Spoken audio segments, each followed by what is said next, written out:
അഭിമാനത്തോട് കൂടി ജനങ്ങളോട് പറയാൻ കഴിയും, അന്നും ഇന്നും ഒരേ സ്റ്റാൻഡാണ്, മാറ്റില്ല. ഞാനതുകൊണ്ട് അങ്ങനെ ചിരിച്ചിരിക്കണം. നമുക്ക് ആളുകളെ ശരി,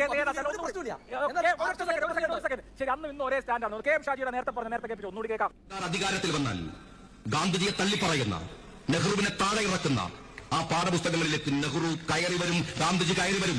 CPM-കാര RSS-ഉം നിങ്ങളും തമ്മിൽ ഡീലുണ്ടാക്കിയ PM ശ്രീ എന്ന പദ്ധതി വലിച്ചു ചവറ്റുകൊട്ടയിലേക്ക് ഞങ്ങൾ എറിയും.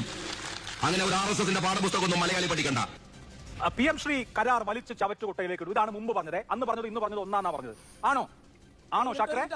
ഒരു മിനിറ്റ്. ആ ഷാജി പറഞ്ഞ PM ശ്രീ ഏതെന്നറിയോ? മഹാത്മാഗാന്ധിജി ഇല്ലാത്ത ആ PM ശ്രീയെ കുറിച്ചാണ്. ശരി, മറുക് ഒട്ടിച്ച നസീറും മറുകില്ലാത്ത നസീറും പോലെ അത് വേറെ PM ശ്രീ, ഇത് വേറെ PM ശ്രീ, അങ്ങനെയാണോ? അത് വേറെ PM ശ്രീ, ഇത് വേറെ PM ശ്രീ. അത് LDF കൊടുന്ന PM ശ്രീ, ഇത് UDF-ന്റെ ഭരണത്തിലുള്ള PM ശ്രീ. രണ്ടും തമ്മിൽ വ്യത്യാസമുണ്ട്. അതൊന്നും ആലോചിച്ചൂടെ?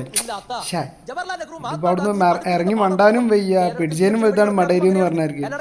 എന്തായാലും ഷാജി പറഞ്ഞ പ്രസ്താവന ഒക്കെ മൂഞ്ചി തെറ്റിയിട്ടുണ്ട്. നടക്കട്ടെ, എന്തായാലും പവറാവട്ടെ. എനിക്കും മനസ്സിലായി.